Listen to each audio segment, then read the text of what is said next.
let's go ahead and this is an LHA meeting. Can we start with pledge or no? All right. All right, let's go ahead and I'll call the LHE, I guess we're what? A board, the LHA board. Board of Commissioners. Board of Commissioners to order. And welcome everybody. Let's go ahead and start with roll call. You're the secretary. Okay, so. If not, we can just go ahead and say our names. Yeah, do we have, so Brian Bagley, Here. Holly Christensen, Here. Susie Dongle-Ferry, Here. Marsha Martin, Here. John Peck, Here. Aaron Rodriguez, Here. and Tim Waters. Here.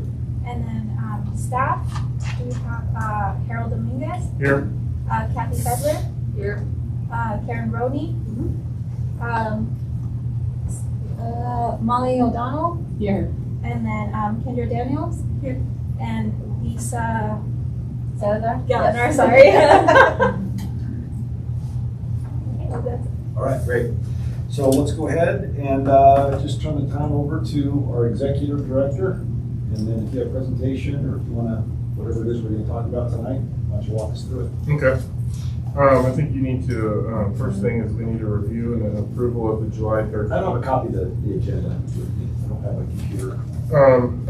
That's all right. It's not a big deal. Just tell me. So I'll just work you through it. Right. Review and approval of July 13th, 2021 and August 24th, 2021 minutes. Thank you. Do we have a motion to approve the 2 minutes? So moved. All right. Does anyone object to voting them at the same time? It's theoretically out of order, but we vote on them at the same time? All right. Who moved? All right, we have a motion on the floor. It's moved by Councilmember Dongle-Ferry, seconded by Holly Christensen to approve the July 13th and August 24th minutes. All in favor, say aye. Aye. Opposed, say nay. All right, motion carries unanimously. Let's go ahead and, do we have any public here who want to talk? Staff, your public, you want to talk? Harold, you, anybody? Tim? No? All right, we'll go ahead and close public invited to be heard. Let's go on with new business. Harold, you want to tell us what each of these are? Yeah, we'll call the first item is resolution LHA 2021-06. Resolution to approve submission of application to CDBG program to complete security measures at the Suites Apartments. You want to give a quick overview of that one? Yeah. So as part of a crime prevention through environmental design or SEPTED survey that our crime-free multi-housing program conducted at the Suites, they determined that there were trees and shrubs that had grown up and were covering windows and doors and blocking security lighting, etc.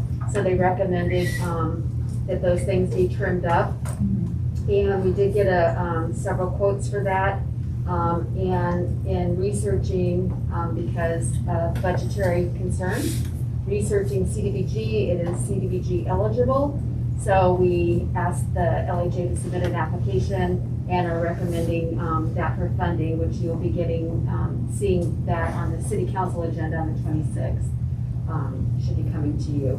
But this is to, after the fact, approve the submission. We should have gotten approval before it slipped through the cracks. Approving submission of the application and then authorizing acceptance of the grant and authorizing the executive director to sign the agreements and all the reporting paperwork.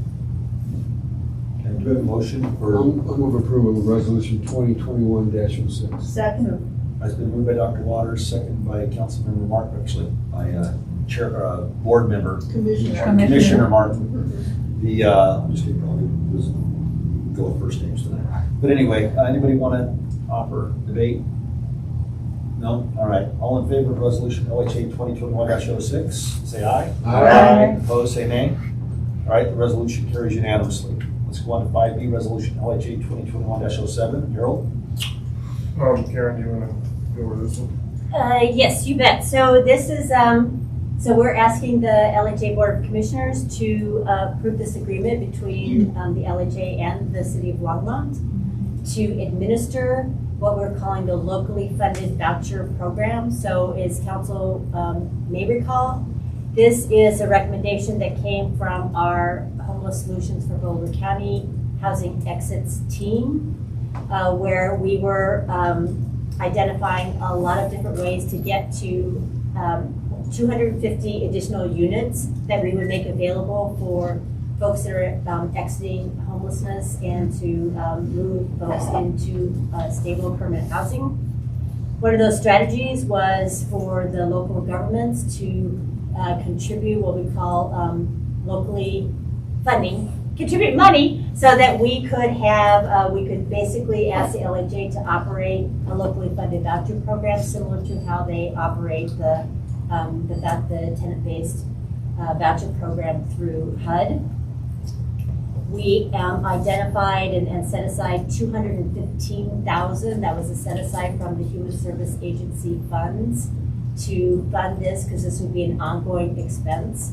And we are looking at housing around, again, 12 households in a combination of the leases at the Briarwood Apartments. We could have up to 7 units at the Briarwood Apartments that we could fund through this through these dollars, and the rest of the funding would be through working with private landlords to pay them for again for units for the for up to 12 individuals. So this is the IGA that outlines all of that, and then if the commissioners adopts this tonight, then we will bring this back for the City Council to adopt next Tuesday, October 26th. Do you have a motion? Move approval. Sorry, do you have a question? Yeah. All right, Councilman, or Commissioner? Does this include everyone, not just families, but also single men? I didn't Does hear it you very include well. everyone, So single men? it's basically adults. So it's single adults, either individuals or couples, but it does not. It's not for families. Oh. So again, this is for adults who are involved in the homeless solutions for Boulder County.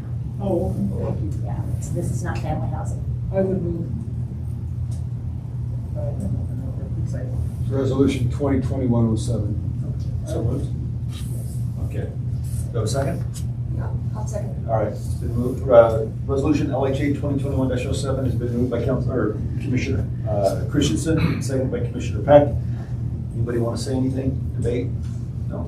All right, all in favor say aye. Aye. Opposed say nay. Can I ask a question? Vote's been taken. I wouldn't change my vote. Perfect, let's go ahead. Yeah, so the motion carries unanimously. What does this bring us to in terms of vouchers? This is added to the LHA portfolio of vouchers, right? This 200 or these 12 units? Yeah, but we're not mixing them. But Well, what's the total number so the number that we are well, there's how many we have and there's how many we authorize. So we have what, 400 and close to 400. We're about 402 right now. So this would take us to 414. Yeah. So part of that, so Kendra and I have kind of worked on this. So I think technically we're authorized up to 508 vouchers. But you don't get X number of vouchers. And so we think that we think based on what HUD rules are in terms of the money you hold, unless it's changed, we kind of landed on around 420-ish. 420 is being fully funded in vouchers, just because of the amount of money you have to hold in order to have that cushion in case rents go up. So if that puts it in perspective. Thanks.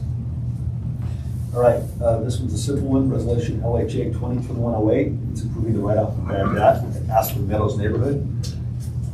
If I can just, I want Go to ahead, explain go this. ahead. I need to explain this one a little bit because we had a resident who was wrongfully terminated by the prior administration in the HCD program.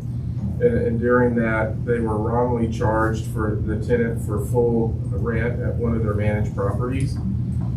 We can't reinstate the voucher retroactively and collect the rent from HUD. And so since this was an LHA error, it was determined that they were incorrectly charged, then we need to write that off on our books. All right, any questions? All right, somebody want to make a motion? for LHA 2021-08? I move. All right, been moved by Commissioner Peck, seconded by Commissioner Waters. Seeing no debate, all in favor of resolution LHA 2021-08, say aye. Aye. Opposed, say nay. All right, LHA 2021-08, that resolution passes unanimously. Going to old business, I guess 6A is review and discuss goals from the retreat. You mean for the retreat? Or what do you want? So my question is that discussion better made in 3 weeks? Meaning, I'm gone, she's gone, Aaron could be gone. You're gonna have potentially one of the two current commissioners as the chair and the new mayor. I mean, we can talk about goals, but the three of us might be completely in alignment with them and might change. Are you curious about the other? No, this is the housing authority goals from the retreat that we had. So presumably, it would be better from a decision-making capacity to do that, but I, for one, would like at least a brief report from the city. I hope you've been working on what's buildable, what approaches for these 6 properties we're looking at.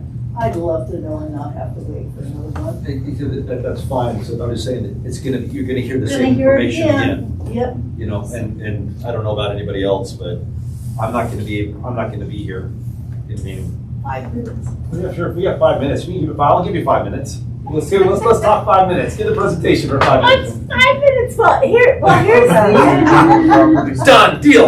So this is really, a couple things. So hopefully you had a chance to review in your packet. So what we did bring together, and our intent tonight was to indicate here are the goal areas that we developed based on the conversation that we had at the July retreat. We have had the conversation with the Longmont Housing Authority Advisory Board. They've given us some input.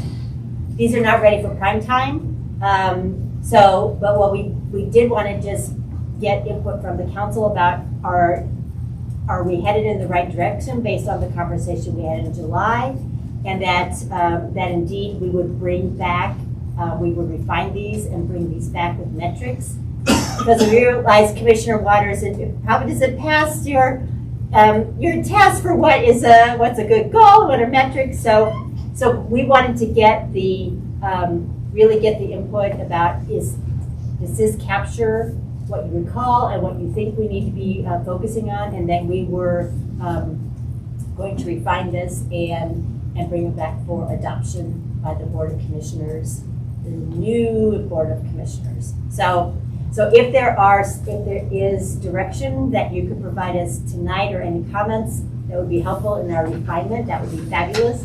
And if there are questions that Harold wants to just take to talk about some of the property development, because that is one of the goals, as you see in here, in terms of rental housing development. So if you want to comment on that, that'd be great. So obviously, on the 6 properties, Chrisman was the first one in because we were already working on that, and that's going to be roughly 98 units. Keep forgetting that number. 83. 83 with 49 that are 100% or below 50%. You knew there was 93. Below 50% affordable. The remaining units, we did a mixed income component on that, so those will be 70-80% AMI. You all approved that. We're still working through some of the issues on that one because obviously with construction costs today, the gap has gotten larger. And so we're trying to work to figure out how we can close that gap and finish the financing. Some of that's going to be dependent. We talked to the partner we're working on with this MGL. They had some good conversations with the banks, and so they're reworking the pro forma for us to actually see what that's going to be. The other project that's in the hopper is Sunset Heights at Element at the Suites. They put in for tax credits last time. They didn't get the tax credits. They're going to be putting in again in February, and hopefully we get those tax credits to finish that project. The next area that we need to look at is the LHA property that we own on Hover, adjacent to the lodge in the Hearthstone. and that's the one that we talked to you all about being primarily family housing. Another one, and this is probably going to be a joint project as we look at this, and it's going to be somewhat dependent on the Costco project and the work with the 9 acres there, and how we can create, and obviously this came out of the trip that we made to Pueblo where we looked at the indie dwell and doing some kind of combination of an indie dwell type thing or an indie dwell and a fading west. So you have a mixed income neighborhood there, really focusing on family issues. And those are the 4 that are at the top of my list in terms of we see them, because we know we have available land. I think we're going to need to search for some partnerships for the remaining 2 projects. You know, I am kind of looking at how we can do something in First and Main, in a partnership there with the transit station. And so this is going to dovetail to ARPA. So what you hear me talking about now, think ARPA in terms of how we're looking at some of the funding components in this. And so that First and Main piece is on my mind as well. So then really how do we look for potentially another partner? And so that's kind of where we are and what we're looking at. The other question that I had was the needs assessment, demand assessment. Do we have a plan for carrying that out yet? Is that going on? What's the status of that? So I know that Molly, Kathy, Aaron, and Glenn, there is a grant from DOLA. So DOLA has a couple of grants right now. One of the grants is actually a planning grant to go in depth and do a needs assessment, but also really look at what the status of housing is in the entire community, what we're seeing in different sectors within the community. And so Erin briefed me today. She's meeting with Molly and others on Friday. The biggest question I had on that is, do we have staff capacity? Because that's going to be a big component of this. I think this is one of those because of the timing and when it hit. The grant's due Monday, so I have to send the letter, but then we have to bring it back to council for approval. But it really is getting at what's the need, what's available, what are the different gaps in the community. And that is ARPA funds from the state via DOLA. So if the grant is not forthcoming, does that mean we won't do it and we will just be doing it by the seat of our pants, or does it? We'll need to figure out a way to do it. We'll need to, I mean, we have the other studies that we've done that really look at different segments of the housing across our community, and this will update it and really take that to, you know, update it, where are we going? Did I miss anything, Kathy? Anything else, Marcia? All right. Anybody else have anything else regarding that? What's the most helpful feedback or input to you in terms of where you want to go with refining these or narrowing these and then turning them into actual goal statements? So I guess what I would say is that the proposed goals that we have in this document here is what we're planning to move forward with and refine, unless you have other thoughts or you say, you know, you need to do you need to consider these additional goals or maybe scale it back. But this is really what we pulled out of the discussion. And we did have a conversation with the advisory board that they thought, and they gave us some input. We talked to them a couple of times. And so generally speaking, are these the right goal areas, the right amount? And then we will come back with some refinements and some metrics around that. So that's what we're looking for. Are we on the right path or stop and do something else would be great. Well, that may be for a council meeting in November, or for an LHA board meeting in November. Right. But those are the right questions. I just wanted to make sure that. Yeah. Right. Sounds like you're on the right path. It really does. A lot of work has gone into that. I'm pretty excited about the different types of housing that you're looking at and different types of people, families, single people. So we're doing a better job, I think, of reaching the needs of the community with LHA. So, Yeah, I'm with that too.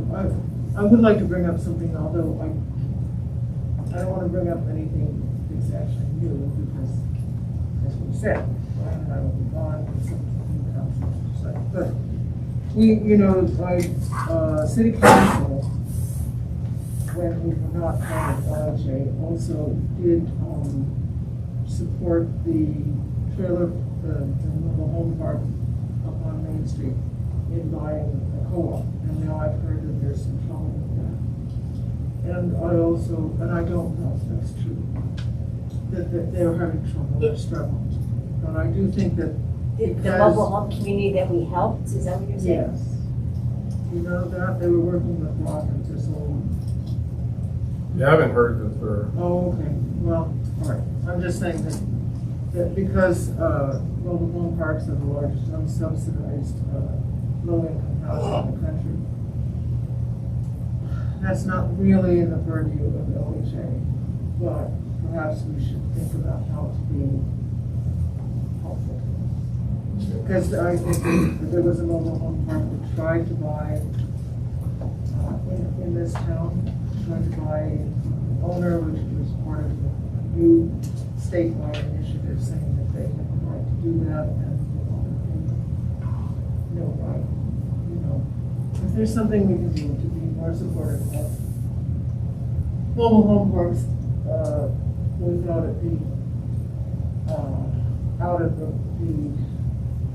purview of LHA. Who's the we in this case? Oh, I'm talking about LHA. But I don't know that that is in any LHA. I don't think it is. No, I don't think so. So, and just to that question, the only thing I heard about that mobile home park is there were some rumors about, this may have come from Susie, about eminent domain. at that Oh, mobile yeah, home yeah, park. where they, But it was the Yeah. same individual that we were having, that we were challenging, or there's nothing there. That's the only thing I've heard from there, but I haven't heard anything about it's not working.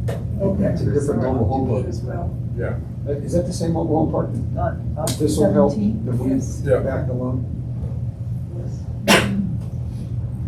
okay. All right, then let's go ahead, and then, what bylaw changes, want to review those changes? Yeah, so this is, the commissioners provided some direction to staff at your last meeting that we should change the bylaws, that the mayor pro tem would automatically serve as the vice chair of the Board of Commissioners. So based on that direction, those are the changes that we included in the bylaws, and we would just need a formal adoption of those I would bylaws. move that we approve that bylaw change. Second. All right, who seconded it? All right, we'll give this one to Marcia. All right, Commissioner, Chairman Bagley made the motion, Commissioner Martin seconded the motion. All in favor, say aye. Aye. Opposed, say nay. All right, the bylaw changes are approved unanimously. Harold, your comments regarding vacancy, finances, and property, please? Yeah, so Kendra will jump in on vacancy, age receivables, financials, and then Lisa will jump in on property reports. I think one of the things operationally that we're dealing with that I did want to talk about in this case is there are times when we're having issues with individuals. And individuals that are disrupting the entire living environment. And so we are having to go through the processes that we're allowed to go through in order to deal with those situations. And so I can't get into the specifics in this environment, but know that there are a few that you may get contacted on. But it really is about behavior issues and behaviors that are disrupting the living environment for everyone else.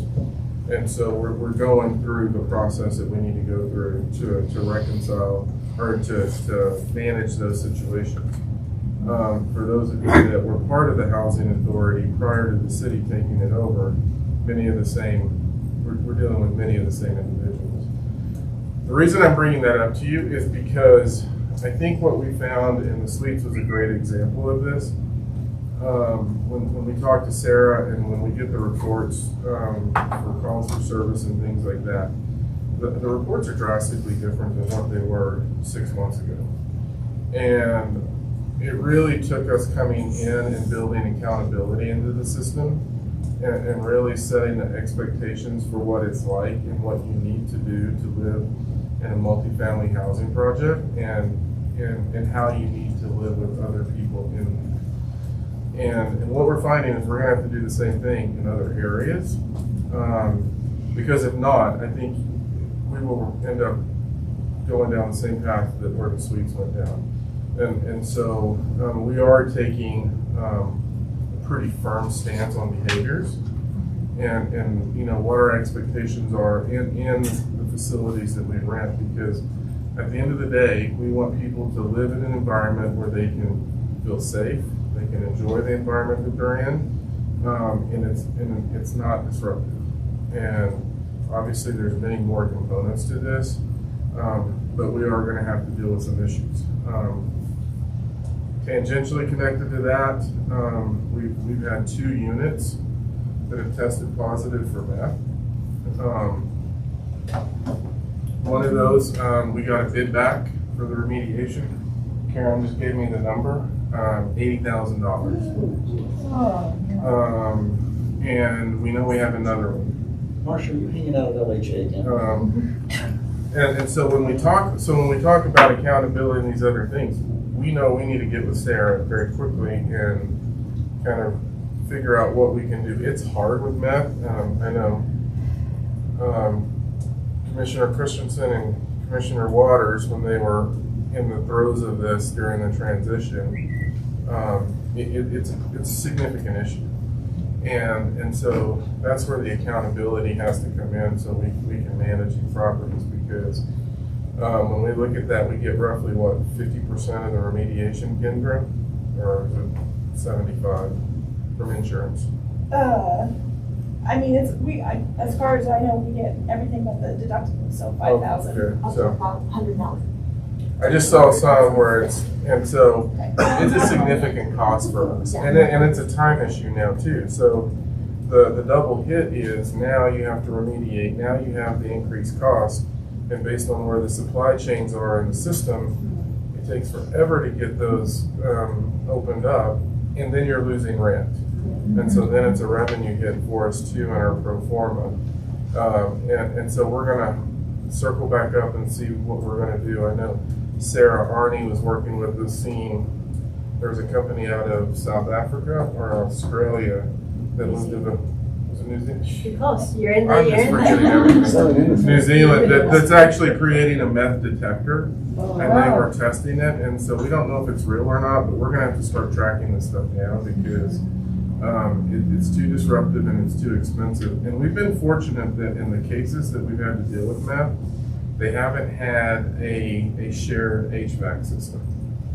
If you have it where you have a shared HVAC system, then you're now dealing with multiple units, and so that's something that we're getting into again. And again, once we dig into it, we're gonna have to hold individuals accountable for our behaviors and what they're doing. So, and we need to continue down that road. Is there anything? Which property are the 2? We have one at the Suites and one at Aston Meadow neighborhood. So, are they, I don't know much about that, but are they actually cooking the stuff in there? No, it's smoking. Smoking. Yeah. So most of them are smoking it. When you get the higher test results, they tend to smoke it. If they're shooting it up, you don't tend to get the high results. But those that shoot up tend to be further down the road in terms of their addiction than those that are smoking it. But it really is the smoking. When we had to do an eviction, we went into the bathroom and there were meth pipes all over the bathroom. Oh, And but fortunately for there, at that location, it didn't test hot. So they must have been either outside or doing minimal or with the window open or some things like that. But it's a big issue. It doesn't have a collection of fires. So are those apartments vacant? And you evicted the people from them? Yeah. Where Well, I don't know if we evicted did we evict both of them or just? The Sweets Homes eviction, as for those neighborhoods, we ended up doing a mutual rescission, Yeah. and they vacated. Where do they go? On the street? Yeah, I mean, or they go to another apartment complex, or, Yeah. you know, it's dependent on the individual. And, you know, honestly, the one at Aspen Meadows was a much larger issue. Those are individual units, and they were causing problems for the entire property. And we did have significant criminal issues that we were dealing with there too. And so I heard somebody talking about cameras and what we do. I mean, there's a reason we have to do this. Because it really is about accountability at locations, and it's not just there. I mean, the other day, I think I told some of you all, it was either Kat or Lisa said we had to pull a marijuana plant out of the community garden at Fall River. And because these are federally funded, they're drug free. And so you don't have the tolerance in there, and it's just, I definitely see the challenges that operationally they were dealing with, and I think we're lucky that we actually have the team in place because we're able to put the resources in and really dig in, and when we see it, move pretty quickly in this. But we talked about it, we probably got to get more aggressive. Otherwise, you know, this really, the meth issue is what created a significant financial issue for the suites that really kind of set their financials off kilter because they had so many units that were vacant, then they had to put money in for security, and it just started, and you can't let it get to that point. We had to gut a family unit, a 3-bedroom, as I recall, was a 3-bedroom unit at the Aspen Meadows neighborhood. I hope this isn't the same unit we're talking about now. It's not the same one, is it? No, it is a 3-bedroom though. It's a 3-bedroom. Wow. I mean, that dude had to go to the studs. Mhm. Right? That one's not as bad though, I don't think. It doesn't, It's higher than the suites, which we had to take down. I know that, but it was confined to just a couple rooms as opposed to taking the entire apartment down to studs, which is what we have to do for the other one. I know we have quite a few rooms that are higher numbers. So you say get more aggressive, absent some meth detection, which we've been talking about for years, right? And maybe there is one in New Zealand. Well, if not, what's the strategy? It's base accountability. It's understanding what, I mean, and this is where, I mean, we've got a really good set of property managers, and that's really the key in the work that Lisa's doing with the property managers. And it's really being intuitive in terms of what's happening in the community. When you get a sense of what's happening in the community, you start looking into it. And it's about posting 48-hour notices for inspections, you know, not repeating what happened at the suites, but we can post 48-hour notices for inspections. If necessary, it's really working with public safety and following up on what we're seeing in terms of reports coming in and utilizing public safety as a resource if needed. And it's just paying attention and dealing with it when you see it and dealing with it quickly. Because you're right. I mean, there's just so much you can do, but it's when you can tend to see, and the residents are talking to our community managers now, and that's probably the most significant difference today versus when we came in. We're getting a lot of communication from the residents, and it's taking that communication and then acting. Because if you don't do that, it'll get out from under us in a hurry. I don't know if you all agree or disagree, but you know, those are the challenges right now. Because there are wraparound services whether you're there, can you, and it's probably a question for Eugene, search people or make them turn in things at the entry?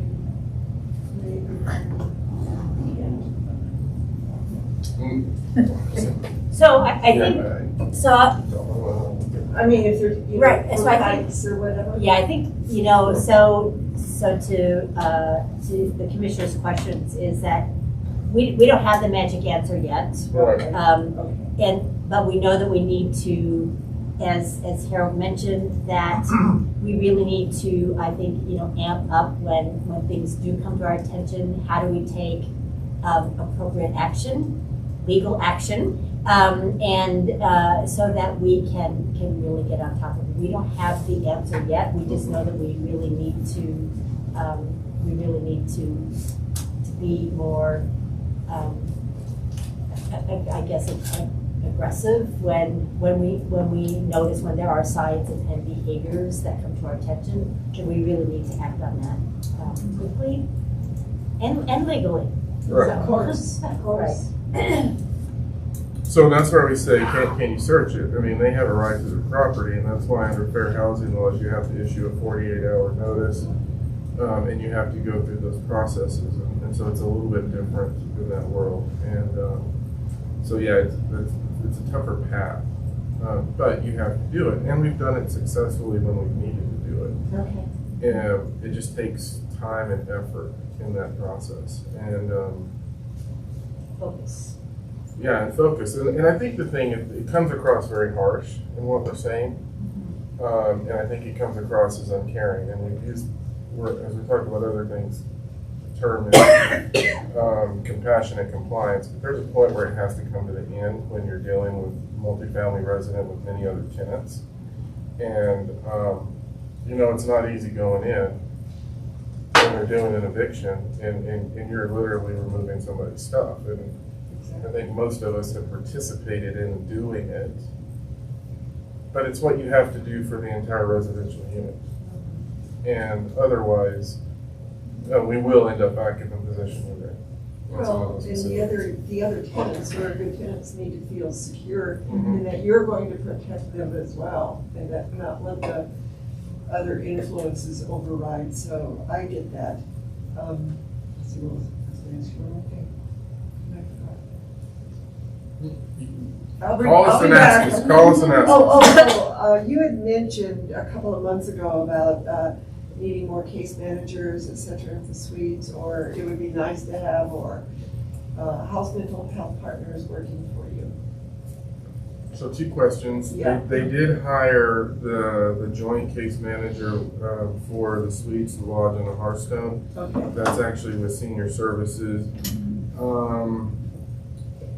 To the other question, I'm trying to think how to answer it. So Why don't you I will answer it? answer. So I think, Nice handoff. So we did hire, her name is Melinda Cercio, and she is, so she's spending, again, part-time at the suites and part-time at Hearthstone and part-time at the lodge. And so we have, continued to strengthen our relationship with the case manager for Mental Health Partners that is at the suites. So we have regular weekly meetings, we have monthly meetings. Melinda is going to be on site at the same time that the mental health case manager is on site. So we are really working, really building that relationship so that we can really provide support, and that's needed for the residents of the suites. Good, and it's also needed for you, to be able to have somebody there that's picking up that side of the load. So, good, I'm glad that that's coming together. Yeah, she's been here about 3 weeks, 2 weeks, 3 weeks, and is making a huge difference so far. Well, and Michelle and Brandy and Right. all of the senior services, I mean, and the partnership with the property managers. And so I think operationally that's a big change too, and that the partnership with those folks and Lisa and the property managers, but then also the partnership with the maintenance folks. And so there's really now a true team that's kind of working, and you're seeing the results of that. And that's credit to these folks over here. All those folks back there. Yeah. Harold, in terms of the budget and occupancy rates, for the last few years, at least as long as I've been involved, we targeted a 97% occupancy rate to make the financials work. And I see it for the last 4 months, there hasn't been a month where we've been at 97. Is that the same number we used going into this year? Is 90, I don't think we did 97. We based it We on, based it off the 3-year average of what was happening on the vacancy rates for this, for 2021. I do believe in 2022, we are looking at 98, did you say 98 or 96%? 96%. What was the 3-year average? It was different for every property. So I didn't do really a percentage, I went through each property to get what their 3-year average was as far as vacancies, and that's what we took. But I can definitely get you that information. Well, it'd be helpful to see that, whatever that number was compared to the actuals, so we know where we're. Okay. Do we have some idea of where, where yeah, and I we're think, falling behind? I think the difference was we based the number on actual performance versus theoretical performance, which has really helped us financially. That was probably the biggest shift. So if we could just add that. Yeah, we'll add that. Thanks. Any other operation issues?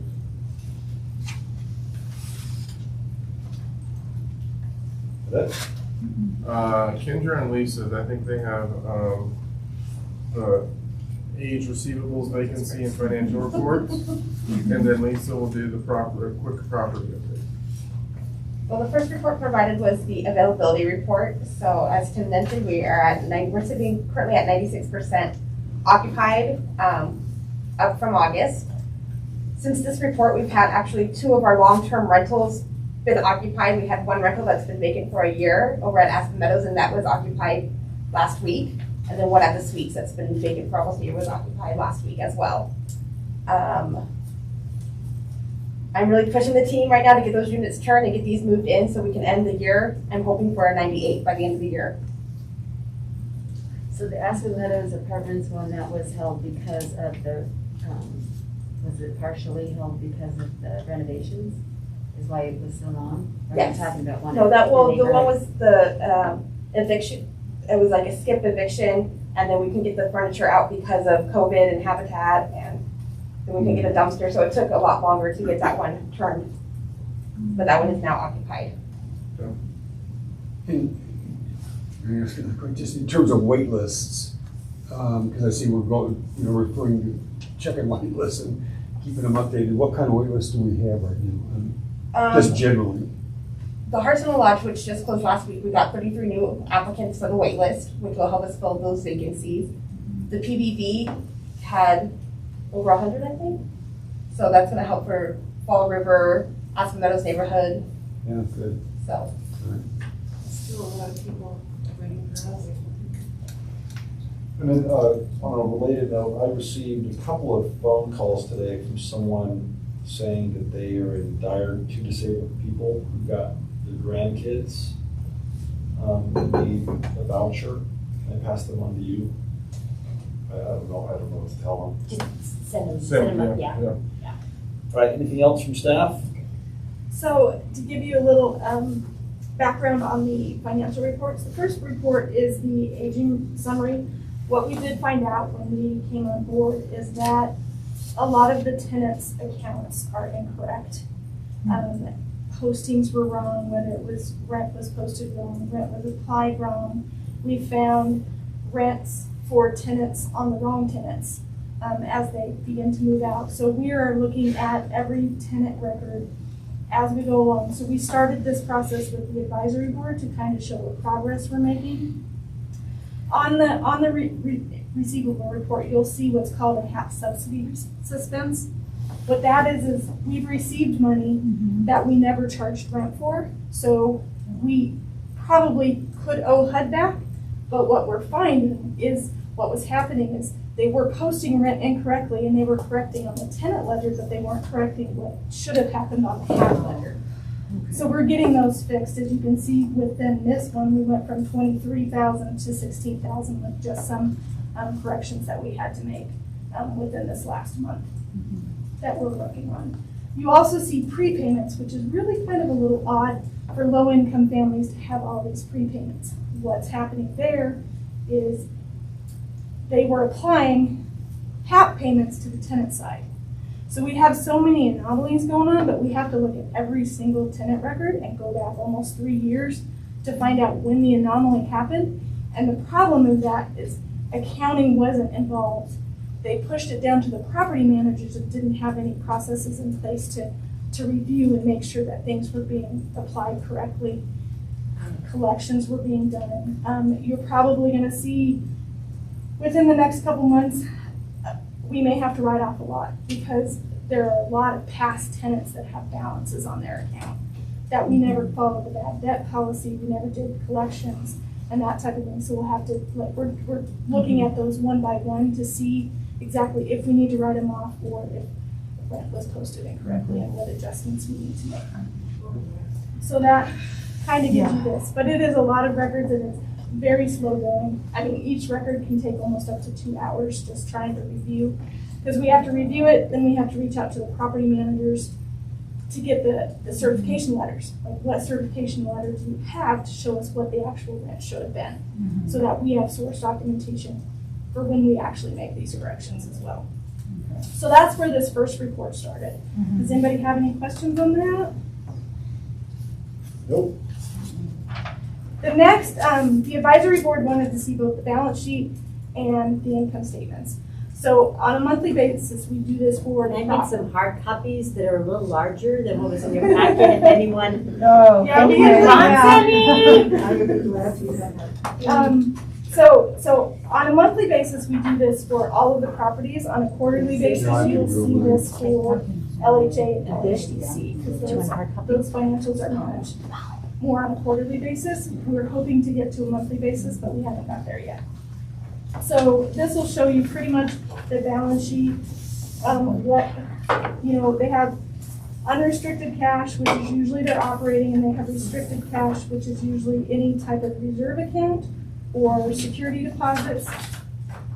Mostly, then your receivable is basically tenant receivable, along with liabilities, payables, and equity. If you move to the income statement, we tried to do kind of a summarization, so you don't have to see the full income statement, what we budget for admin expenses, tenant expenses, utilities, and so forth.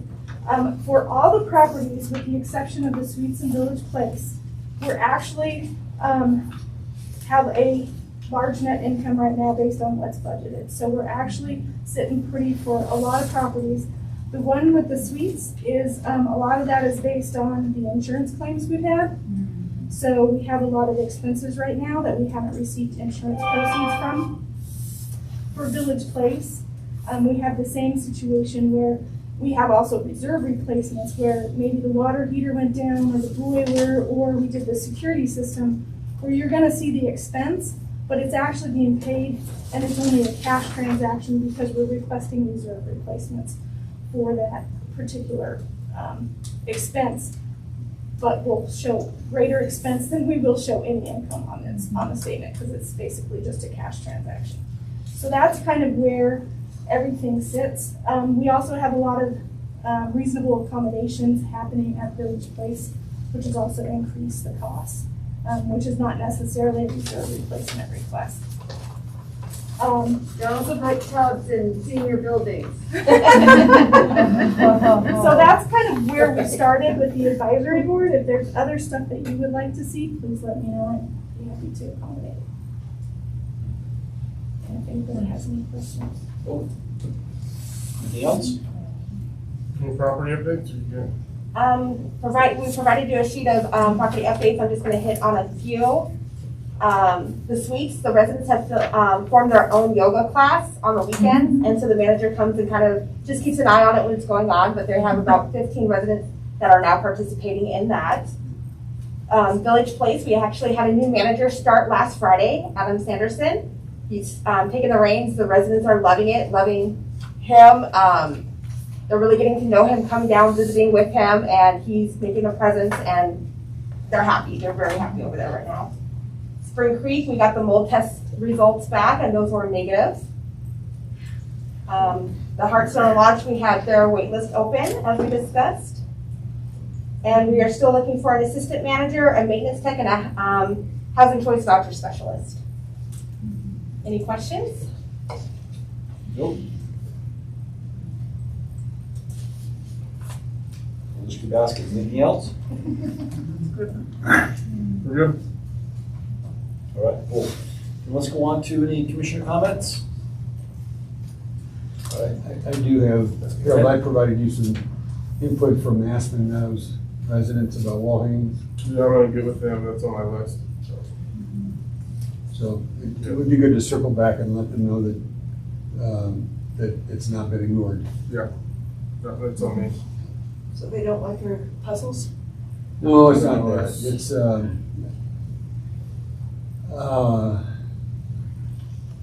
whoever made the decisions about wall hangings, I think was probably trying to send real positive messages with what we were doing with wall hangings.